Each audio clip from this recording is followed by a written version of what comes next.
ज्यांच्याशी संवाद साधायला आपण सगळे उत्सुक आहोत, ते त्यांच्या पदामुळे नाही तर त्यांच्या व्यक्तिमत्वामुळे हे आपल्याला आता याच्या पुढे लक्षात येईल.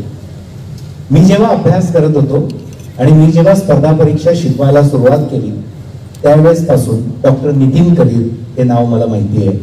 आणि त्याचं सगळ्यात महत्त्वाचं मी मागच्या त्यांच्या संवादातही बोललो, त्यांनी 2002ला स्टॅम्प आणि या सगळ्या याचं एक मुख्य ऑफिस पुण्याला असतं, त्याचं जे डिजिटलायझेशन केलं त्याला राष्ट्रीय स्तरावर खूप मोठा सन्मान मिळाला. त्याचं मॉडेल म्हणून अनेक ठिकाणी स्वीकारलं गेलं. तेव्हापासून मी ज्यांच्याबद्दल वाचतोय ऐकतोय त्यांच्याबद्दल डॉक्टर नितीन करीर सरांबरोबर आपण आता संवाद साधणार आहोत. मित्रमैत्रिणींनो, आपल्याला अधिकारी म्हणजे पदाने मोठा वाटतो आणि समाजात थोडं वास्तव असं आहे, जेवढा मोठा अधिकारी ना तेवढा जास्त मान देतो आपण त्याला. आणि अधिकाऱ्याबद्दलच नाही, समाजाची खोडच आहे. माणसाचा पद, पैसा आणि प्रतिष्ठा बघून त्याला मान सन्मान दिला जातो.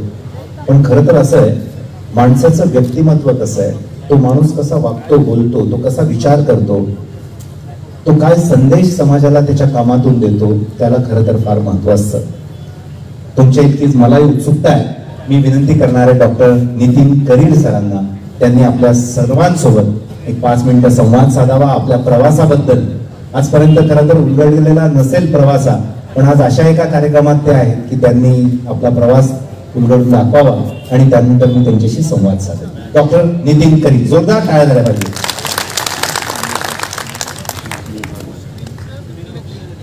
नमस्कार. काल असं ठरलं होतं की प्रत्येकाने 2-3 मिनिट बोलावं आणि साधारणपणे प्रवास जो आहे तो सांगावा. परंतु आता झालंय असं की शेवटचा मी बोलणार असल्यामुळे आणि साधारणपणे आमच्या सगळ्यांचा प्रवास सारखाच असल्यामुळे नंतर आयुष्यात आम्ही वेगवेगळ्या क्षेत्रात गेलो, परंतु साधारणपणे आमची सुरुवात आणि सुरुवातीचा प्रवास हा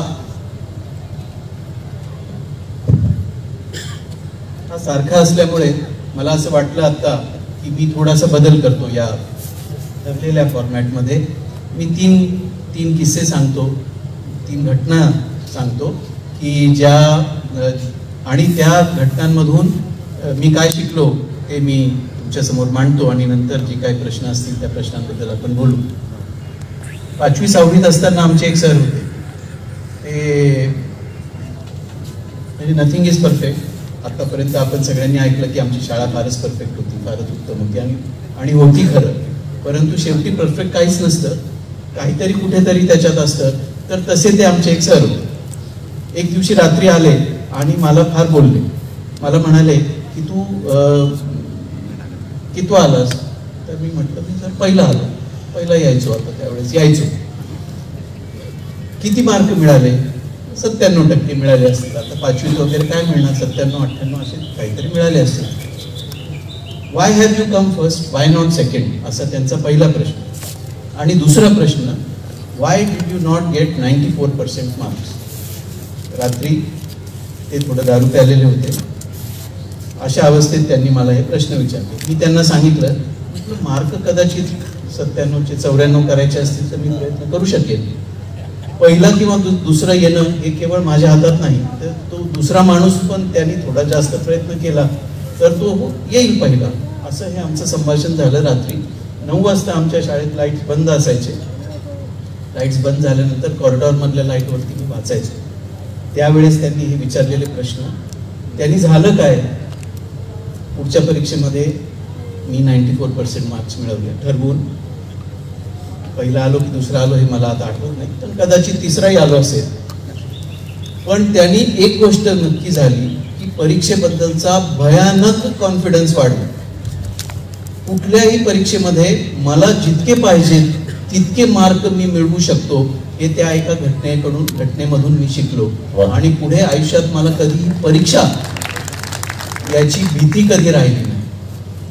तसंच आमच्या शाळेमध्ये दुसरं होतं की सकाळी 5:30 वाजता आणि संध्याकाळी 4:30 वाजता हे ग्राउंडवर जाणं कंपल्सरी होतं. मला भयानक त्याचा त्रास व्हायचा. मला नको वाटायचं. मला पुस्तकं खूप आवडायची. सफदर हश्मी म्हणतात किताबें तुमसे कुछ कहना चाहती है. माझ्याशी कदाचित जास्त बोलायची पुस्तकं, अजूनही बोलतात. मला असं वाटायचं की मला केवळ तेवढंच करायचं, मला फक्त पुस्तकं वाचायची. 18,000 पुस्तकं होती आमच्या शाळेच्या. 18,000. You cannot imagine. मी 1964 ते 65, 70 त्या दरम्यानचं सांगतोय. त्या शाळेमध्ये 18,000 पुस्तकं होती. प्रत्येक हाऊसच्या लायब्ररीचा उल्लेख झाला. त्या हाऊसची लायब्ररी वेगळी होती, प्रत्येक क्लासची लायब्ररी वेगळी होती. किती पुस्तकं असतील. तर त्या पण ग्राउंडवर जायला लागायचं. खूप त्रास व्हायचा, परंतु जाणं कंपल्सरी होतं. लुकिंग बॅक असं वाटतं की ते नसतं तर आज आयुष्यामध्ये आपल्याला जे जे करायचं आहे ते सगळं करता आलं नसतं, कारण आरोग्याने साथ दिली नसती. ज्या आपल्यापेक्षा जे सिनियर असतील किंवा ज्यांचा आपण आदर करतो असे लोक जेव्हा आपल्याला काही गोष्टी सांगतात तेव्हा त्याच्या मागे काहीतरी कारण असेल असं गृहीत धरून, असा एक ट्रस्ट ठेवून जर आपण वागलो, ते तेव्हा पटत नसलं तरी तर कदाचित त्याचा निश्चितपणे फायदा होतो. अर्थात ट्रस्ट कुणावर ठेवायचा हे आपला प्रश्न आहे आणि ते आपण शिकतो हळूहळू. असं थोडंसं या घटनेतून झालं, कारण आमच्या शिक्षकांना वाटायचं की all of you should have well rounded personalities, not well rounded bodies. त्याच्यामुळे त्यांचा हा सगळा भर होता आणि तो आम्ही सगळे ऑब्व्हियसली सगळ्यांनी आत्मसात केला आणि त्याचा निश्चितपणे आम्हाला आता फायदा होतोय. तिसरा किस्सा एकदम फास्ट फॉरवर्ड करून, मी UPSCच्या इंटरव्ह्यूला गेलो. ग्रामीण भागातले आम्हाला UPSCचं काय खरंच माहिती नव्हतं. त्या फॉर्ममध्ये कुठेतरी असं लिहिलेलं होतं की इंटरव्ह्यूला जाताना तुम्ही तुमचे 2 फोटो घेऊन जायचे. ते झालं बारक्या प्रिंटमध्ये कुठेतरी लिहिलेलं होतं. मी काय ते वाचलं नाही. मी गेलो तसंच. दिल्लीला इंटरव्ह्यू होता, म्हणजे प्रिलिम झाली, मेन झाली, इंटरव्ह्यूला गेलो पहिल्या अटेम्प्टमध्ये. God is great. त्या सगळ्यामध्ये ते आमच्या इंटरव्ह्यूच्या सुरुवातीला, म्हणजे दुपारचं सेशन होतं, तिथे एक मुलगी होती. त्या मुलीने आमचे जे काही फॉर्म बिम भरून घ्यायला लागतात तिथे ती भरायला ती मुलगी आली. तिने आमचे फॉर्म भरून घेतले. त्यात मी लिहिलं की मी डॉक्टर आहे मी. तिने मला विचारलं की तुम्ही काय करताय, तेव्हा मी स्किनमध्ये स्पेशलायझेशन करतो, डर्मॅटॉलॉजी करत होतो. ते सगळं झाल्यानंतर ती मुलगी आली, मला बाजूला घेतलं, मला विचारलं की माझ्या गालावरती एक असा स्पॉट आहे पांढरा, त्याचं मी काय करू शकतो. मी म्हटलं नवीन माहिती होती मला. मी तिला सांगितलं की असं औषध आहे, ते लाव आणि 2 महिन्यामध्ये तुझा हा प्रश्न जाईल. ती म्हणे माझं हे सर जर खरंच झालं तर माझं लग्न होईल, माझं आयुष्याचं फार कल्याण होईल. संभाषण संपलं, विषय झाला, आम्ही जाऊन बसलो. ती मुलगी नंतर प्रत्येकाला बोलवायला की तुम्ही तुमचे ते फोटो द्या, म्हणजे मला ते आत इंटरव्ह्यूच्या ठिकाणी फोटो पाठवायचे. आता कशासाठी फोटो लागतात त्याचं काही कारण नाही, पण आहे. आता नियम बदलला असेल तेव्हा होता. मी म्हटलं माझ्याकडे फोटो नाही. तिला सांगितलं मी फोटो नाही. ती म्हणे असं कसं शक्य, हा नियम आहे, तुम्हाला आणायला लागेल. म्हटलं मी जिथे राहिलोय दिल्लीला ते ठिकाण इथपासून 1.5 तासावर आहे. मी जाऊन आलो तरी म्हणजे जाऊन येणं मला शक्य नाही, होणारच नाही. त्या मुलीने जाऊन माझा ओरिजिनल फॉर्म जो UPSCमध्ये होता त्याच्यावरचा फोटो काढला, तो आतमध्ये पाठवला आणि अशा पद्धतीने मी ती UPSCचा इंटरव्ह्यू देऊ शकलो. त्यातून 2 गोष्टी फक्त, आणि मग तुम्ही तुमचे प्रश्न. एक, जो भगवानच्या मुद्द्यामध्ये पण आला, मदत करावी. जो येईल त्याला आपल्या क्षमतेनुसार आपण मदत करावी, कारण समाजाने आपल्याला प्रत्येक वेळेस मदत केलेली आहे, म्हणून आपण इथपर्यंत पोहोचलेलो आहोत. त्याचा मोबदला मिळेल न मिळेल महत्त्वाचं नाही, तो मिळतोच. आम्हाला सगळ्यांना मिळालेलाच आहे, तो मिळतोच. त्या ठिकाणी तर मला त्याची प्रचिती आहे. एक. दुसरं, मी जेव्हा डर्मॅटॉलॉजी करत होतो तेव्हा मी मेडिसिन करणार नाही हे ऑलमोस्ट ठरलेलं होतं. मी UPSCची परीक्षा देत होतो, मेन्स पास झालेलो होतो, फक्त इंटरव्ह्यू बाकी होता. परीक्षेचा मी सांगितल्याप्रमाणे भयानक कॉन्फिडन्स होता. परीक्षा वगैरे हे आपल्याला म्हणजे महत्त्वाचं वाटतच नव्हतं. प्रश्न फक्त माझ्या मनामध्ये एवढाच होता, UPSC पास होणारच आहे, त्याच्यामध्ये द्यायला लागतं की कुठल्या सर्व्हिसेस तुम्ही, एक 27 सर्व्हिसेस असतात. मी फक्त एकच लिहिलं होतं, इंडियन ॲडमिनिस्ट्रेटिव्ह सर्व्हिस, कारण मला दुसऱ्या कशामध्ये इंटरेस्टच नव्हता. मग इतका कॉन्फिडन्स होता, पास होणार, IAS होणार, राज्य महाराष्ट्र मिळेल की नाही एवढा प्रश्न होता. तरीही ते डर्मॅटॉलॉजी करत असताना त्याच्या संबंधीचं जे काही अभ्यास किंवा वाचन होतं ते उत्तम पद्धतीने जेवढं शक्य असेल तेवढं करायचं. त्याचा फायदा झाला, त्या प्रश्नाचं उत्तर देता आलं, त्या मुलीचं आयुष्यही बिचारीचं व्यवस्थित झालं आणि माझी परीक्षाही चांगली झाली. तर असं प्रत्येक घटनेतून आपल्याला ती घटना, ते लोक, तो विचार, ते पुस्तक नेहमी काहीतरी सांगत असतं. ते ऐकून घेण्यासाठी आपले कान उघडे असायला. वाह, क्या बात है. मी थोडा या क्षेत्राशी संबंधित असल्यामुळे तुम्हाला सांगतो, त्यांनी ज्या सहजतेने सांगितलं की मी प्रिलिम्स दिली, मेन्स दिली, इंटरव्ह्यू दिला, मला माहिती होतं मी पास होणार आहे. फक्त महाराष्ट्र की नाही एवढंच, तेही का नव्हतं त्यांना कॉन्फिडन्स, कारण ते त्यांच्यावर अवलंबून नसतं, फक्त इतरांच्या परफॉर्मन्सवर असतं. हे अत्यंत अद्भुत आहे. मी सुद्धा अनेक वर्षात असं ऐकतोय, मी फार भारावलं गेलोय खरं तर, खरं सांगतो. या सगळ्यांच्या सोबत मनातला एक प्रश्न विचारतो डॉक्टर साहेब तुम्हाला. अनेकांना जेव्हा काहीतरी मोठं करायचं असतं ना, तर पालक पण म्हणतात स्वतःच्या मुलांना, आणि विशेष हे लोक ना दुसऱ्याच्या मुलांनाही सल्ले देतात, अरे जरा कलेक्टर बिलेक्टर बन. त्यांनी दिलेली नसते परीक्षा, तो भाग वेगळा आहे, पण असं काही मोठं करायचं तर कलेक्टर हो असं म्हटलं जातं.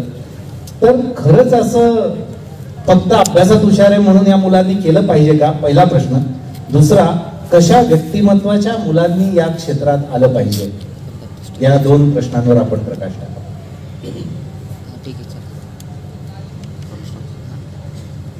प्रशासकीय सेवेमध्ये कोणी यावं हा प्रश्न आहे. ज्याला समाजासाठी काम करण्याची इच्छा आहे, ज्याला याच्यातून समाधान आहे, अशा मुलामुलींनी याच्यामध्ये यावं. ज्यांना झगडा करणं योग्य वाटतं अशांनी यावं. प्रशासकीय सेवा सोपी नाही, परंतु त्याच वेळेस ती अतिशय सोपी देखील आहे. एकदा ठरलं आणि त्या पद्धतीने वागायला लागलं की आपोआप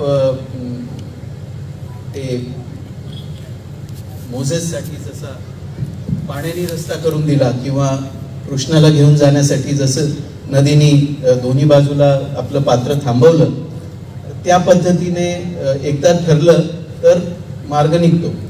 सगळ्यांच्या बोलण्यामध्ये मला वाटतं हा विषय सातत्याने आला की ठरवणं महत्त्वाचं आहे.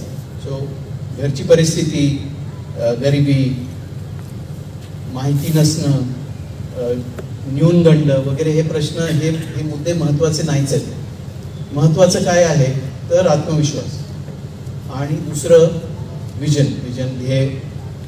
ते ओरिजिनली नसतं, ते तयार व्हायला लागतं.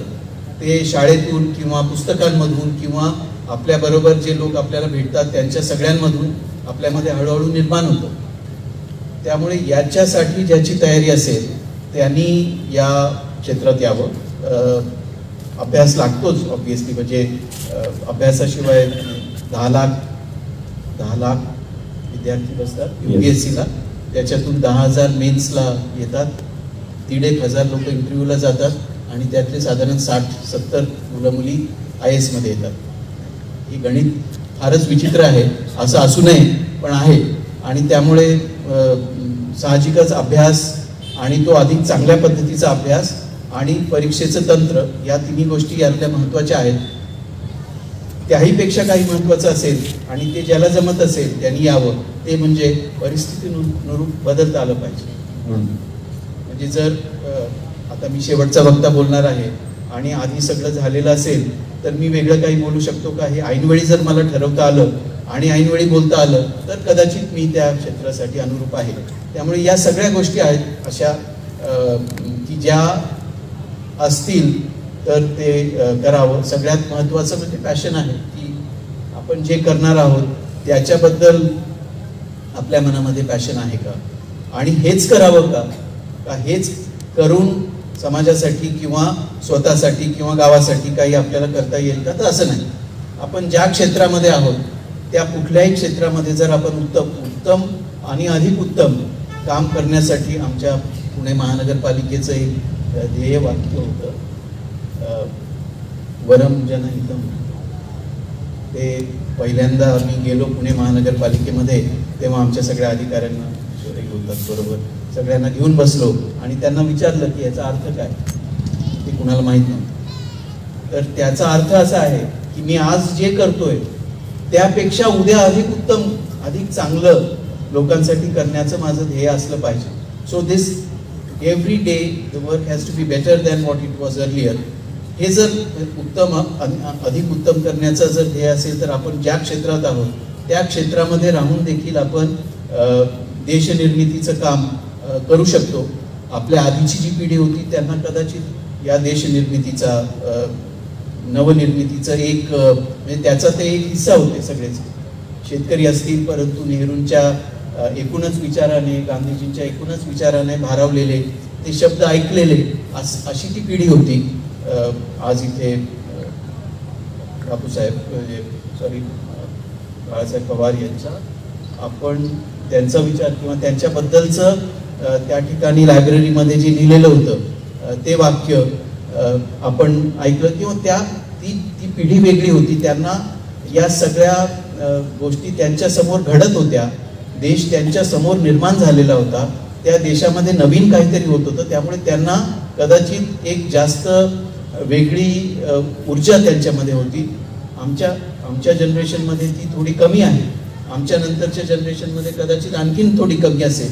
परंतु एकदा ती जिद्द निर्माण झाली तर निश्चितपणे कुठल्याही क्षेत्रामध्ये अधिक चांगलं काम करता येतं आणि त्याचा परिणाम देशावर नक्कीच होतो असं मला वाटतं. साहेब म्हटलं म्हणजे रुबाब आणि त्याचा तो ताफा. मला जो काही अनुभव आला आहे, लोकांना याचंच खूप अप्रूप असतं. काय गाडी आणि काय तो रुबाब, एक माणूस दरवाजा उघडतो आणि काय जीवन असतं मस्त, असं सगळ्यांना वाटतं. काय वाटतं आपल्याला, साहेब म्हणजे असा रुबाब की त्याच्या पलीकडे काय काय असतं पुढे? बरं, सगळ्यांना आपण सांगाल तर फार बरं होईल. रुबाब आहेच, आता त्याला काही इलाज नाही, असतो तो. म्हणजे काहींना तो अधिक लागतो, काहींना तो आवडत नाही, अशातला भाग आहे. एखाद्या बिल्डिंगमध्ये आम्ही, म्हणजे ज्या बिल्डिंगमध्ये मी राहतो तिथे असेही लोक आहेत की ज्यांच्यासाठी ते जेव्हा ऑफिसला जातात तेव्हा त्यांच्यासाठी लिफ्टचं दार उघडायला एक माणूस असतो आणि खाली दुसरा माणूस लिफ्टचं दार उघडायला असतो आणि गाडीचं दार उघडायला तिसरा माणूस, असंही असतो. हा सगळा भाग आहे या शासकीय नोकरीचा. हा रुबाब आहे, हा दिसतो, दिवा दिसतो, सलाम करणारे लोक दिसतात, या सगळ्या गोष्टी आहेत. आणि म्हणून कदाचित जी राज्य गरीब आहेत, आर्थिकदृष्ट्या गरीब आहेत, किंवा जिथे तेवढ्या संधी नाहीत लोकांना, अशा राज्यांमधून IAS मध्ये येण्याचा कल जास्त आहे. तिथे ती भूक जास्त आहे. आपण त्याही गोष्टीचा उल्लेख सुरुवातीला झाला की गरिबी आहे, तर काय, तर त्या गरिबीमध्ये एक भूक असते, ती नीड फॉर अचिव्हमेंट असते. त्याचा अभ्यासही झालेला आहे आणि त्या अभ्यासामध्ये सिद्ध झालं आहे की ज्यांच्याकडे काही नसतं त्यांच्यामध्ये हे नवीन आणि चांगलं काहीतरी साध्य करण्याची भूक जास्त असते आणि त्यामुळे ते मेहनतही जास्त घेतात. तर अशा राज्यांमधून इकडे येण्याचा कल जास्त असतो. बऱ्याच वेळा हा चुकीच्या गोष्टींसाठीही असतो, हे मान्य करूनही मी हे सांगेन की ज्या संधी, जर तुम्ही सगळ्यात जास्त आनंद जर माणसाला कुठला होत असेल किंवा होऊ शकत असेल तर तो नवनिर्मितीचा आहे. आपण काहीतरी नवीन निर्माण करू शकतो याचा सगळ्यात जास्त आनंद आहे. म्हणून हे जे दोन लोक या बाजूला आहेत माझ्या, शेतकरी जो स्वतः काहीतरी निर्माण करतोय, उद्योजक जो स्वतः काहीतरी निर्माण करतो, यांना जे समाधान आहे ते कदाचित इतर कुणाला नाही, भगवानला आहे. कारण तो जीव वाचवतो. तो in a way he is creating life once more. These people are creating something which is आम्ही लोक क्रिएट कदाचित करू शकत नाही. परंतु जो नवनिर्मिती करू शकत नाही त्याला जर त्याच्या इतकाच समाधान कुठे मिळत असेल तर ते या नोकरीमध्ये मिळतं. एकाच वेळी अनेक हजार, अनेक लाख लोकांपर्यंत पोहोचायचं, त्यांच्या आयुष्यामध्ये कुठेतरी फरक घडवून आणायचा, ही संधी मिळत नाही कुणाला. ही संधी मिळते, त्या संधीवर त्यानुसार काम करता येतं आणि प्रत्यक्ष तो बदल घडताना दिसतो.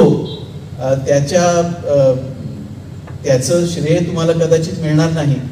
मी पुणे जिल्हा परिषदला CEO असताना आंबेगाव तालुक्यातल्या, जुन्नर तालुक्यातल्या काही छोट्या छोट्या गावांमध्ये काही छोट्या मायनर इरिगेशनच्या स्कीम्स केल्या.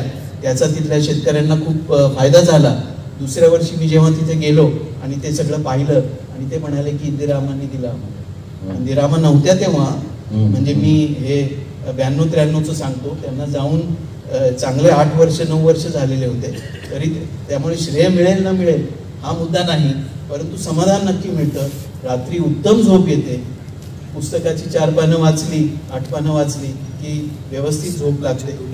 या सगळ्या गोष्टी या नोकरीमध्ये खूप आहेत. त्यामुळे एका बाजूला हे सगळं आहे, रुबाब आहे, लोक आहेत, सगळं आहे, परंतु दुसऱ्या बाजूला जे सगळ्यात महत्त्वाचं आहे ते समाजासाठी लोकांसाठी काम करण्याची संधी आहे आणि त्या संधीमधून मिळणारं समाधान. वा, क्या बात आहे साहेब. आपल्या एवढ्या सर्व्हिसमध्ये आपण आता समाधानाबद्दल बोललात किंवा लोकांसाठी काही करणं याबद्दल बोललात. एखादा प्रसंग की ज्यावेळेस तुम्हाला असं वाटलं असेल की क्या बात आहे, फार चांगलं झालं, मी या सर्व्हिसमध्ये आलो आणि आज माझ्या अजून इतकं सुंदर काम घडू शकलंय, तर असा एखादा प्रसंग सांगता येईल?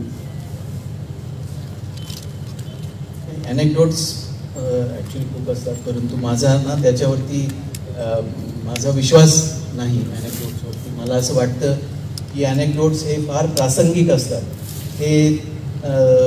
हे गंमत म्हणून सांगायला छान वाटतात, ऐकायला बरे वाटतात आणि मग लोक विसरून जातात. त्यामुळे मी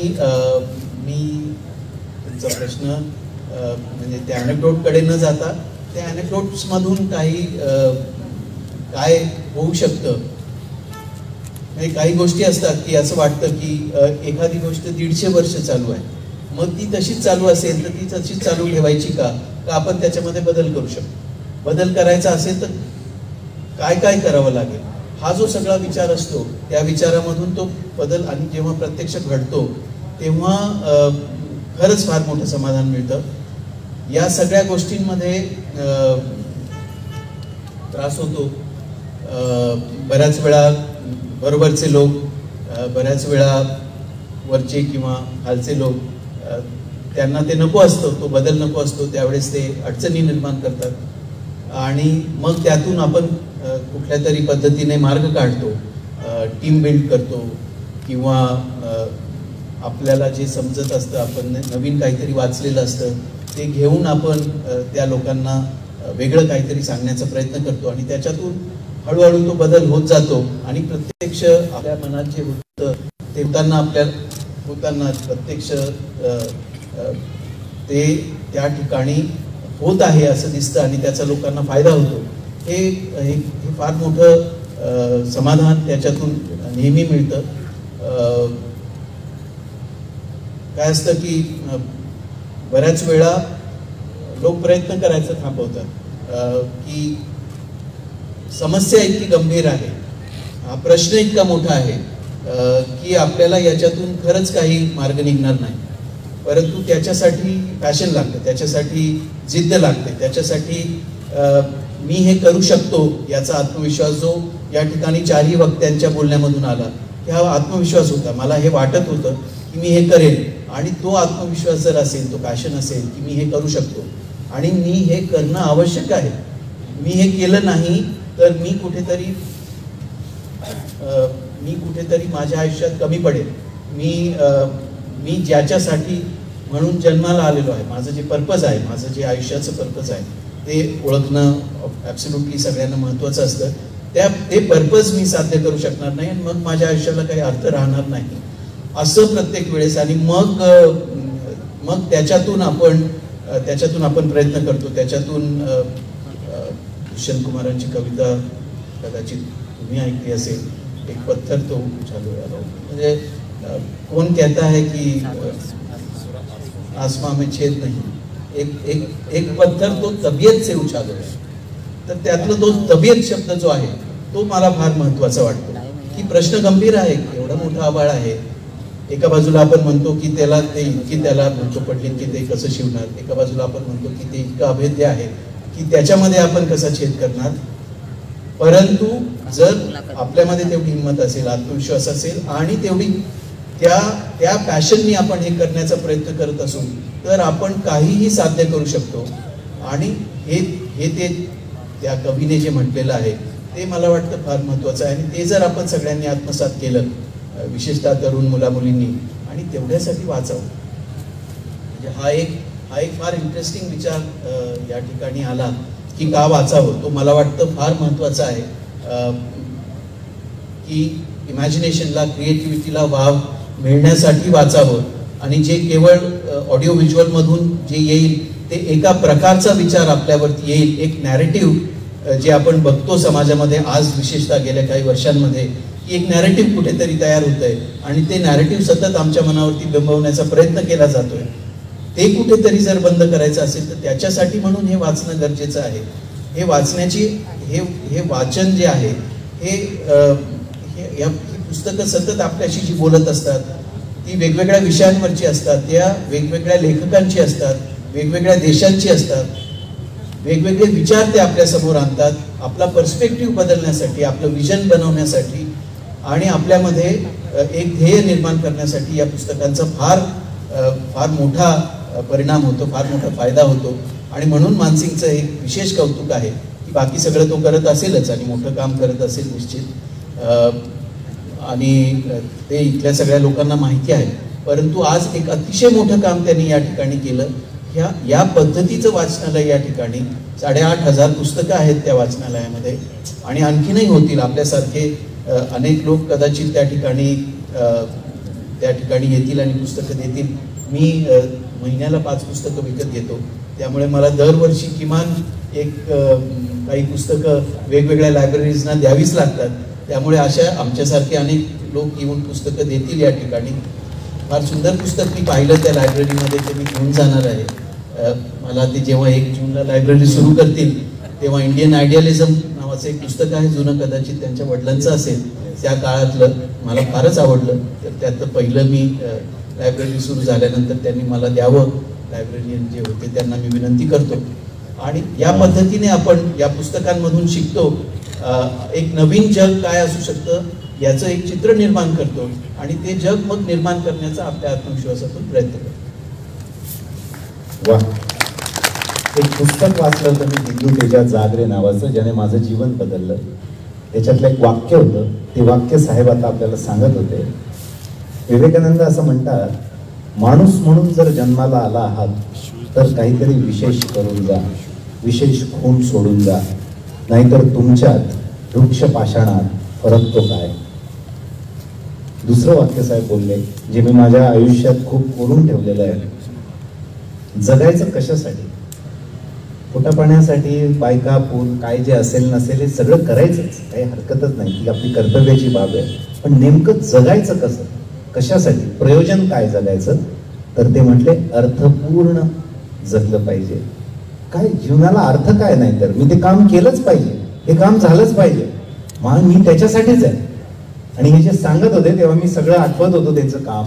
ते ज्या डिपार्टमेंटला गेले त्या डिपार्टमेंटची व्यवस्था लावली आहे, ते ज्या डिपार्टमेंटला गेले त्याच्यात पुढच्या 20 वर्षांचं विजन ठेवलंय. शिस्तीने, कष्टाने आणि तंत्रज्ञानाने पूर्ण त्या डिपार्टमेंटचं परिवर्तन करून टाकलेलं आहे. याला म्हणतात अर्थपूर्ण. कारण ते जाणार, काम करणार, परत येणार, पगार मिळणार, हा नियमिततेचा भाग आहे. आणि हे पुढचं अर्थपूर्ण करायचं की नाही हा चॉईसचा भाग आहे. पण ज्यांना ती अर्थपूर्णता जीवनात हवी असते, काहीतरी करून जायचं असतं, ती माणसं नक्की मात्र त्याचा विचार करतात आणि काम करतात. मी शेवटच्या प्रश्नाकडे साहेबांकडे येतोय, जो आपल्या सगळ्यांसाठी खूप महत्वाचा आहे. मी सगळ्यांचं खरं म्हणजे कौतुक करीन, तुमच्या प्रती कृतज्ञताही व्यक्त करीन की 9 वाजलेले आहेत आणि आपण तरी बसलेला आहात. खरं म्हणजे आपल्याला हे समजलंय की नाहीतरी घरी जाऊन आपल्याला काहीच करायचं नाहीये. फार झालं तर एखादी सिरियल बघू शकतो आपण, पण आपण बसले आहात, आपण किती सुजाण आहात हे याच्याने मला खरंच आज जाणवत आहे.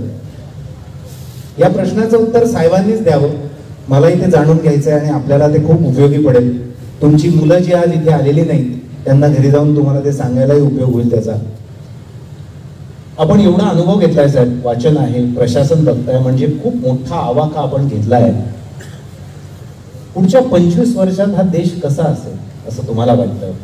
आणि हा देश जसा असेल त्याप्रमाणे आम्ही कोणत्याही वयातले असू तरी आपण काय गोष्टी ध्यानात ठेवल्या पाहिजे असं मला आपल्याकडून ऐकायचं आहे. That's a tough one.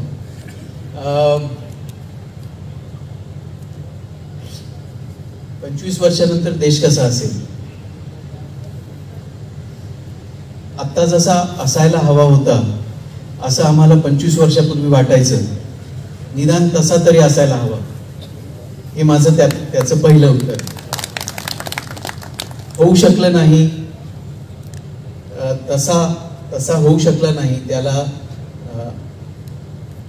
मी वैयक्तिक आहेच कारणीभूत. आपण सगळेजण काही ना काही पद्धतीने त्याला कारणीभूत आहोत. कुठेतरी आपण राष्ट्रहित बाजूला ठेवून स्वतःच्या हिताकडे बघण्याचा कल समाजामध्ये वाढत गेलेला आहे आणि तो कसा बदलणार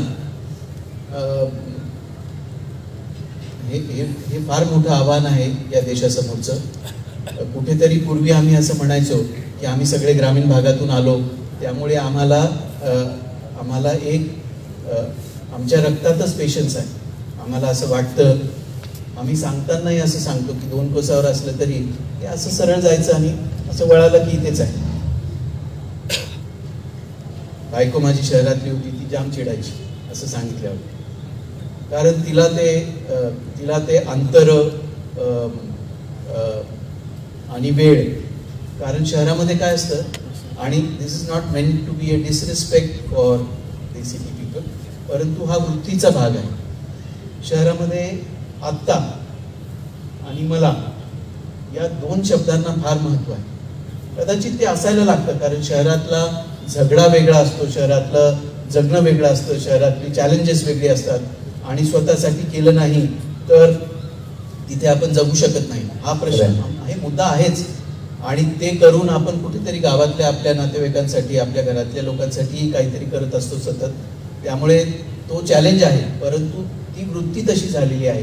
ग्रामीण भागामध्ये ही वृत्ती पूर्वी नव्हती, थांबण्याची, सगळ्यांसाठी करण्याची. सगळं गाव किंवा कदाचित गावातला निदान काही भाग असा सगळेजण मिळून काहीतरी करू शकतो का, अशी एक वृत्ती होती. असं वाटत होतं तेव्हा की ही गावातली वृत्ती, कारण गावात गांधीजी म्हणायचे 70% भारत गावात राहतो, ही 70% मध्ये जी वृत्ती आहे ती त्या 20% मध्ये जाईल आणि मग देश बदलेल. झालं उलट. त्या 30%ची वृत्ती कुठेतरी गावामध्ये यायला लागली.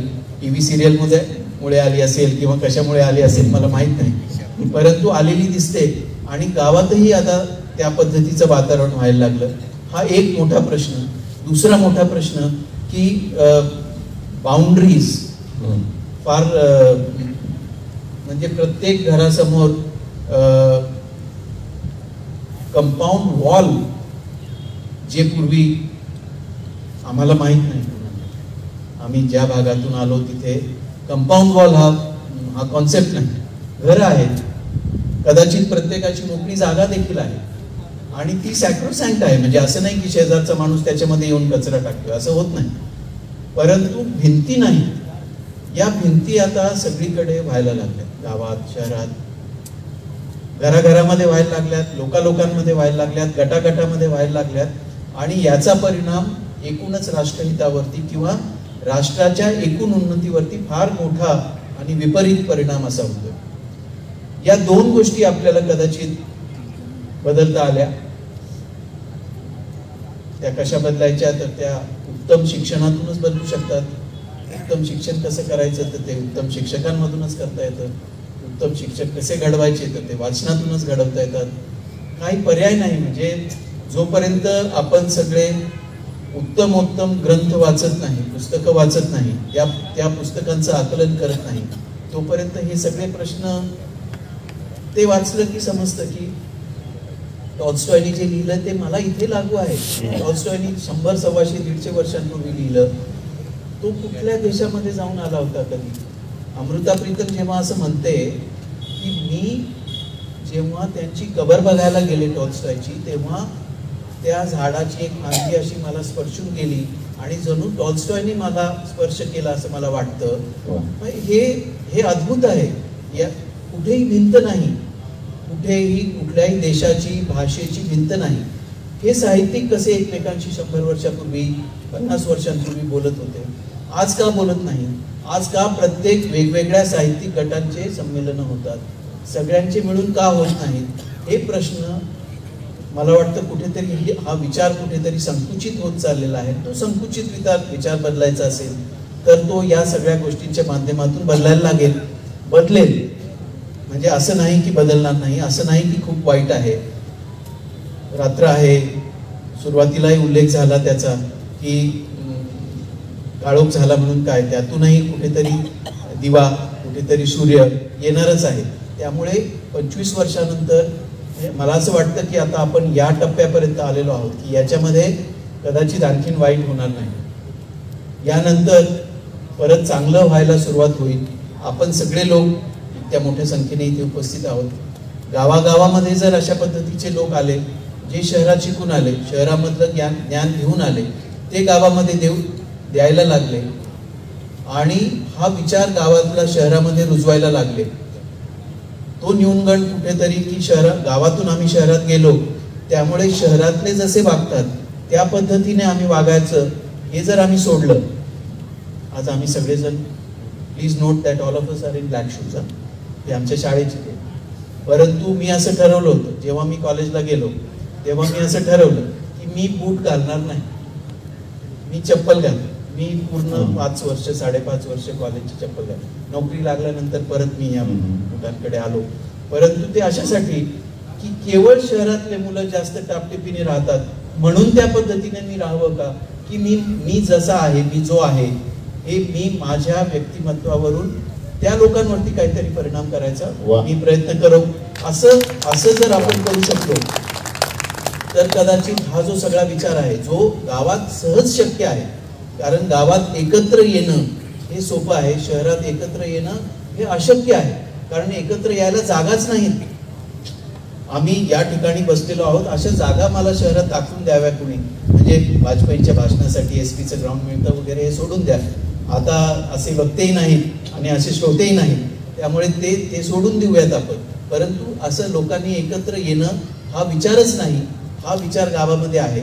जर आपण गावातून शहरात जाणारे लोक आपले हे विचार घेऊन आत्मविश्वासाने गेलो आणि हा विचार त्यांच्यापर्यंत देऊ शकलो आणि मग हळूहळू कुठेतरी ही देवाणघेवाण, त्यातल्या चांगल्या गोष्टी आणि यातल्या चांगल्या गोष्टी अशा जर सुरू झाल्या, देवाणघेवाणच बंद केली, आम्ही आमचे गट करून राहिलो, आमचा PPSचा वेगळा गट आणि आमचा हॉस्टेलवाल्यांचा गट वेगळा, शहरवाल्यांचा गट वेगळा, हे जर आम्ही करत राहिलो तर ही देवाणघेवाण होणार नाही, आम्ही वाढणार नाही, तेही वाढणार नाही आणि सगळेच खुंटत जाऊ आणि खुंटत गेलो तर राष्ट्र विकास कोण करणार, असा जो प्रश्न आहे. त्यामुळे या विचारांची देवाणघेवाण, लोकांनी एकमेकांकडे बसणं, शिकणं एकमेकांकडून आणि त्याच्यावरती सातत्याने चर्चा होत जाणं, या सगळ्या गोष्टी होत राहिल्या तर मला वाटतं निश्चितपणे पुढच्या 25 वर्षानंतर या देशाचं भविष्य जे आहे ते उज्ज्वल आहे.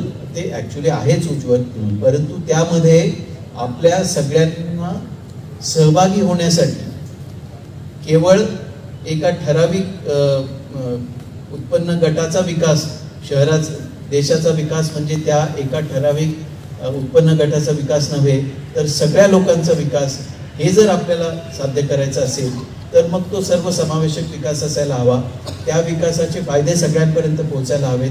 मला अर्जुननी प्रश्न विचारला की आम्ही टॅक्स का भरावे. जर त्या टॅक्सचा मला काही फायदा होत नसेल तर मी टॅक्स भरणार नाही. म्हणजे मी भरतो असं तो म्हणाला मला, परंतु मी का भरावा असा त्याचा प्रश्न होता आणि तो प्रश्न रास्त आहे.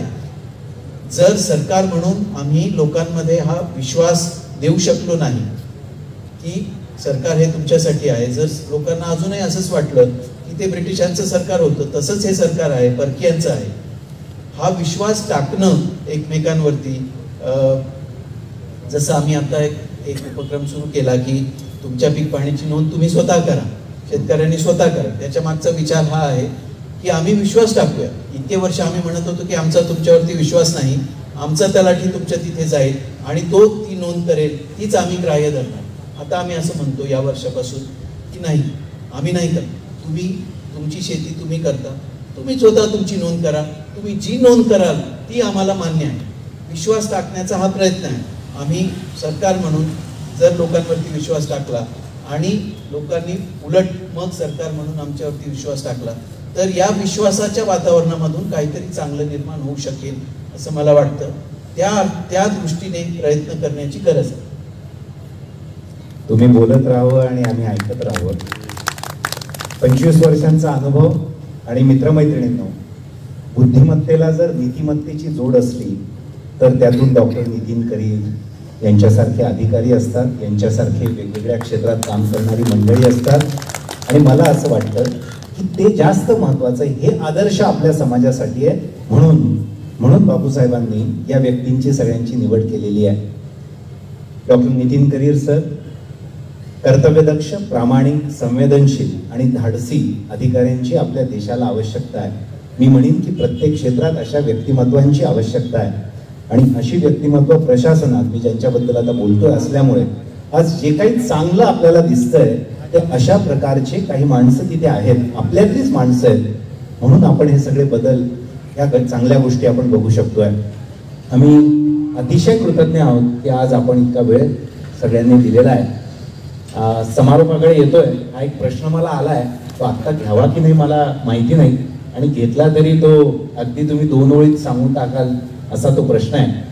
त्याचं उत्तर, आणि तो नेहमी विचारला जाणारा प्रश्न आहे, अगदी बहुत सालों से वो बात चल रही है, बडी पुरानी बात है जी. प्रशासनात काम करताना स्वतंत्रपणे काम करता येते की मंत्री महोदयांचा काही दबाव असतो? दबाव नक्की असतो आणि तो असायलाही हवा. म्हणजे तो नसावा या मताशी मी सहमत नाही. परंतु मला काय, म्हणजे त्यात मुद्दा असा आहे की मला काय समजतं हे मला माहिती असावं, त्यांना काय समजतं हेही मला माहिती असावं. म्हणजे त्यांनाही माहिती असावं कदाचित, पण त्यांच्यावरती काय माझा दबाव नाही. मॉरल दबाव असेल कदाचित, परंतु तसा दबाव नाही. मला एक समजतं की मला माझं वाचन आहे, मला त्या क्षेत्रात जगात जे सगळ्यात उत्तम असेल ते मला माहिती आहे. कदाचित आमच्या मंत्री महोदयांना त्या विषयाशी संबंधित गावात नेमका प्रश्न काय आहे हे माहिती आहे. आणि मला जर हे समजलं की त्यांना त्यांची ही ताकद आहे आणि माझी ही ताकद आहे, हे मला समजायला हवं. जर मला हे समजलं तर या दोन्ही गोष्टींची सांगड घालून मी अधिक चांगलं काम करू शकतो. दबाव येतो का? तर नक्की येतो. चांगल्या गोष्टी करण्यासाठी येतो, वाईट गोष्टी करण्यासाठी येतो. आपण काय करायचं हे आपल्यावरती अवलंबून आहे. आणि याची किंमत मोजायला लागते. ती प्रामुख्याने आयुष्याच्या सुरुवातीच्या 4-5 वर्षांमध्ये मोजायला लागते. कारण त्या सुरुवातीच्या 4-5 वर्षांमध्ये स्वतःचा एक दबदबा निर्माण करायला लागतो, एक व्यक्तिमत्व निर्माण करायला लागतं की हा माणूस असा आहे, ही व्यक्ती अशी आहे, हे काम करणार नाही. असं एकदा जर सुरुवातीच्या 4-5 वर्षांमध्ये एक लोकांना माहिती झालं ना की मग हा प्रश्न नंतर आयुष्यात येत नाही. एक इमेज तयार करायला लागते. त्याच्यासाठी सुरुवातीला काही किंमत मोजायला लागते. ती किंमत मोजण्याची तयारी असायला लागते. ते जर केलं, कारण राजकारणी लोक तसे स्मार्ट असतात. त्यांना म्हणजे आम्हालाही आयुष्यात एकदाच परीक्षा दिली की आम्ही आपलं वाचलं तर अधिक उत्तम काम करू शकतो, नाही वाचलं तर काम करतच राहतो. परंतु त्यांना दर 5 वर्षानंतर परीक्षा आहे. त्यामुळे ते स्मार्ट असतात. त्यांनाही एक समजतं की कुठल्या व्यक्तीला काय सांगावं, काय सांगू नये. कधीतरी चुकतात ते, कधीतरी आम्हीही चुकतो. परंतु नॉर्मली म्हणजे एकदा एका अधिकाऱ्याची एक इमेज तयार झाली तर राजकारणी लोक सहसा त्याच्या विपरीत काहीतरी सांगायला जात नाही. कारण त्यांना जाहीरपणे त्यांचा अपमान झालेला चालत नाही. त्यामुळे 4 लोकांसमोर मला सांगितलं आणि मी नाही म्हणालो तर त्यांना ते खपणारं नसतं. म्हणून ते 4 लोकांसमोर मला हे सांगतच नाही. त्याच्यासाठी मी हे करणार नाही हे आधीपासून तयार करून सगळ्यांसमोर ठेवायला लागतं. हे चूक असेल तर करणार नाही, हे योग्य असेल, हे न्याय असेल तर मी वाटेल ते करीन, परंतु हे काम करीन. असं जर आपण तयार केलं तर कदाचित सोपं झालं. अतिशय समर्पक. मंडळी, स्वर्गीय बाळासाहेब खूप आनंदात असतील आता, कारण ते असतानाही त्यांनी खूप लोकांचं भलं केलं आणि ते नसतानाही त्यांच्या निमित्ताने भविष्यात अनेकांचं भलं होणार आहे. मला असं वाटतं की बाळासाहेब, बापूसाहेब, मला असं वाटतं प्रत्येकाने हा विचार करावा की मी माझ्या गावासाठी काय करणार आहे. कारण हे काही राजकीय क्षेत्रातलं किंवा फक्त आर्थिकदृष्ट्या समृद्ध असणाऱ्यांचंच काम नाही आहे. मला असं वाटतं आजच्या दिवशी आपण हा विचार करावा की मी माझ्या गावासाठी काय करतोय. छोटं मोठं काहीच नसतं, ते आपल्या कन्सेप्ट आहेत, संकल्पना आहेत सगळ्या. मी माझ्या गावासाठी काय करीन, मी या ग्रंथालयासाठी काय करीन, ते काही त्यांनी त्यांच्या परिवारासाठी फक्त उभारलेलं नाहीये. माझी मनापासून तुम्हाला विनंती आहे, प्रत्येकाने जर हा विचार केला तर खरंच ते जे म्हटले होते अंतुले साहेबांच्या कार्यक्रमामध्ये की माझा कन्नड कुठे असेल, तरच होऊ शकतं. जेव्हा जेव्हा एकत्र येऊन लोक काम करतात तेव्हाच ते काम मोठंही होतं आणि ते जास्त काळापर्यंत टिकतं. प्रशासनाचे मोठे अधिकारी इथे उपस्थित आहे, हजारो कोटी टाकून सुद्धा एखादी योजना चालत नाही, होत नाही. मात्र एक छोटी योजना आणि ज्याच्यात लोक सहभाग घेऊन जातो ती योजना वर्षानुवर्ष चालते. दुसरा भाग शेवटचा मी समारोप करतोय. या ग्रंथालयाचं काय करायचं आहे आता आपल्याला ठरवायला लागेल. कारण मी खूप ग्रंथालय बघितलेले, माझा फार जवळचा विषय. पण या ग्रंथालयामध्ये जर आपण आलात, आपण तिथे इनिशिएटिव्ह घेतलात, तिथे कार्यक्रम घेतलेत, एकाला एक तुम्ही जोडत राहिलात, महिला वर्ग इथे आला, तुमची फार ताकद आहे. माझा यांच्यापेक्षा तुमच्यावर जास्त विश्वास आहे. तुम्ही जर ठरवलं की आपण ग्रंथालयात जायचं, आपला महिलांचा एक वेगळा सेक्शन होईल, तुमच्या पाठीमागे तुमचे मुलं मुली यायला लागतील. हळूहळू येतात अशा गोष्टीकडे, पण यायला लागतील. मला असं वाटतं एक मोठी समृद्ध चळवळ आपण या निमित्ताने सुरुवात करावी. समारोपात एवढंच म्हणेन, तुम्ही कदाचित वाटलं असेल तुम्हाला कोणाची मुलाखत कशी झाली, कोण कोणत्या पदावर आहे, कोण कोणत्या क्षेत्रात आहे, पण मी एवढंच म्हणेन या सगळ्यांमध्ये एक समान धागा आहे आणि तो आहे ही चांगली माणसं आहेत. मला असं वाटतं समाजामध्ये चांगल्या माणसाला महत्त्व दिलं गेलं पाहिजे, ना की त्याच्या बाकीच्या गोष्टींना. आणि आज मला असं वाटतं याची फार आवश्यकता आहे, कारण इतक्या वेगवेगळ्या स्तरात आता समाज गेलाय, पण हा माणूस खूप चांगला आहे. या एका गोष्टीवर जर आपण आपल्या पुढच्या पिढीला प्रेरित केलं तर मला असं वाटतं पुढच्या 15-20 वर्षामध्ये खूप सुंदर समाज अजून निर्माण होऊ शकेल. आजच्या कार्यक्रमाला आपण एवढ्या संख्येने आलात हे मला असं वाटतं यांची पुण्याई आहे, किंवा या कार्यक्रमामध्ये आणि या कन्सेप्ट मधली ताकद आहे. आपण सगळे आला. मी एक 3-4 पुस्तकं आणली आहेत, तुम्हाला जमली तर ती पुस्तकं वाचा. आपल्या या ग्रंथालयामध्ये जुनी नवी इतकी अप्रतिम दर्जाची पुस्तकं आहे. दर आठवड्याला एकदा येण्याचं जरूर पुन्हा एकदा आवाहन करतो. आणि न थांबावा असा वाटणारा हा कार्यक्रम, इतका सुंदर माहोल, इतकी उत्तम तयारी केलेली या कार्यक्रमाची, ज्यांनी नियोजन केलं या कार्यक्रमाचं त्यांच्या विजनने एकदा जोरदार त्यांच्यासाठी टाळ्या झाल्या पाहिजे. अप्रतिम तयारी. मला खात्री आहे की औरंगाबादला सुद्धा इतका व्यवस्थित कार्यक्रम नाही होऊ शकत आणि त्याला तुम्ही सगळ्यांनी दाद दिली आहे. मी सगळ्यांचं पुन्हा एकदा कौतुक करतो, कृतज्ञता व्यक्त करतो निसर्गाप्रती की आजचा हा क्षण आपल्या सगळ्यांच्या आयुष्यात आला. धन्यवाद. ओव्हर टू सूत्रसंचालक. मान्यवरांचे धन्यवाद. कसायदान होईल, आपण कोणीही जागा सोडायची नाही. एका कवीचे छान शब्द आहेत, आभाराचे भार कशाला, सत्काराचे हार कशाला. आभाराचे भार कशाला, सत्काराचे हार कशाला, हृदयातच घर बांधूया अशा घराला दार कशाला. परस्परांच्या मनात राहू त्यासाठी शब्दांचे ते आधार कशाला. पण व्यासपीठीय परंपरा असतात आणि त्या आपल्याला पाळाव्याच लागतात. आजच्या कार्यक्रमाचं आभार प्रदर्शन करतील माननीय अर्जुन सिंग मानसिंग पवार. मी अर्जुन सिंग साहेबांना विनंती करतोय की त्यांनी आजच्या कार्यक्रमाचं आभार प्रदर्शन करावं.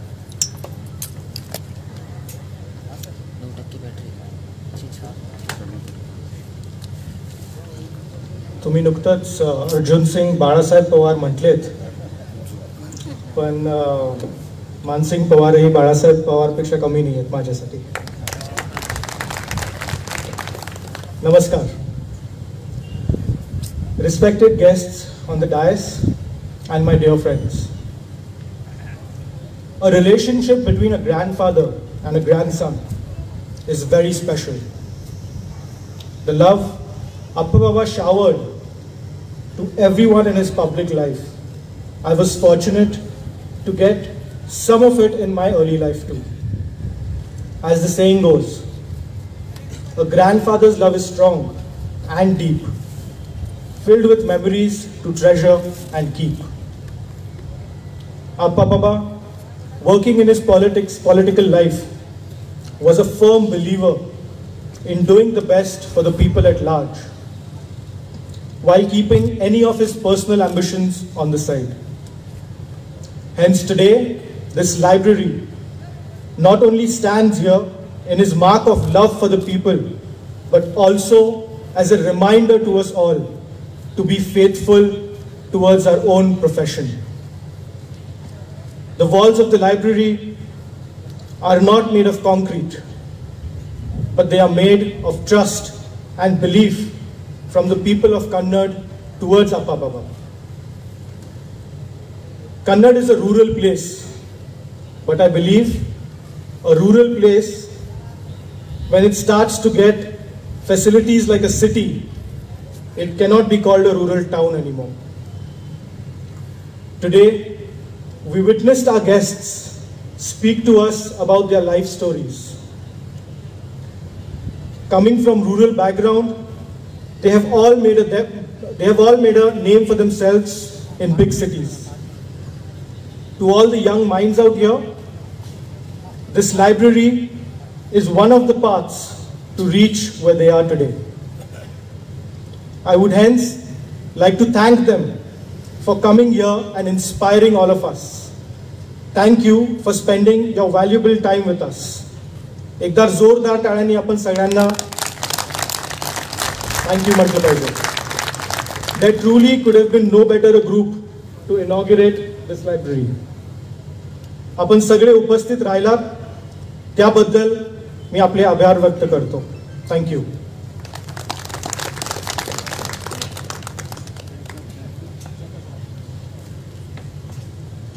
माननीय साहेबांचे धन्यवाद. आपण कन्नडकर शिस्तीसाठी ओळखलं जातो. महाजन साहेबांनी आपलं खूप कौतुक केलं कन्नडकरांचं.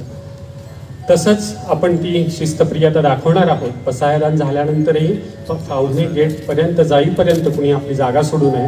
आपल्याला त्यांना खूप आनंदाने पुढच्या ठिकाणी पाठवायचं आहे. मी राहुल खरे यांना विनंती करतो आहे. पाहुण्यांनी बसायचं. पाहुण्यांनी मी आपल्या कन्नडच्या मातीतले गोड गळ्याचे गायक राहुल खरे यांना विनंती करतो आहे. संत ज्ञानेश्वरांनी विश्व कल्याणासाठीचं मागितलेलं पसायदान गाऊन त्यांनी आजच्या कार्यक्रमाचा समारोप करावा. राहुल खरे.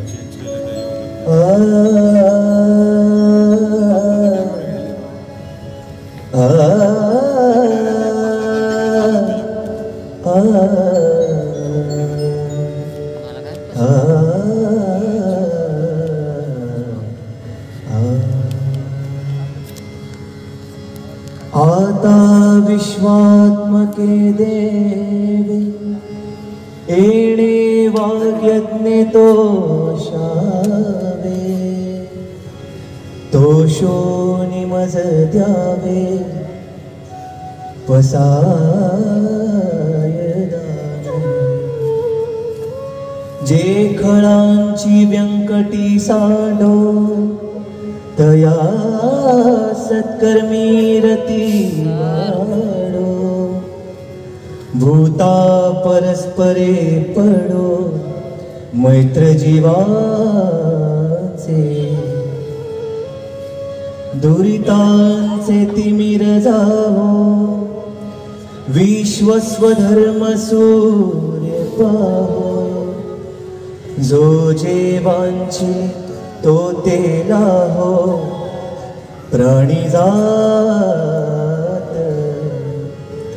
वर्षत सकळ मंगळी ईश्वर निष्ठांची मादियाळी अनवरत भूमंडळी भेटतो होता चला कल्पतरूंचे आरव चेतना चिंतामणीचे गाव बोलती जे अर्णव पियुषाचे चंद्रमेजे अलंचन मार्तंड जे तापहीन ते सर्वाही सदा सज्जन सोयी रे होतो किंबहुना सर्व सुखी पूर्ण हो नितिनी लोकी भजिजो आदि पुरुषी अखंडित आणि ग्रंथोपजीवी विशेषी लोकीये दृष्टा दृष्ट विजय हुआ वेजी एत मने श्री विश्वेश्वरा हो आहो दान पसा एणे बरे ज्ञान देवो सुखिया झाला एणे बरे ज्ञान देवो सुखिया झाला एणे बरे ज्ञान देवो सुखिया झाला सुखिया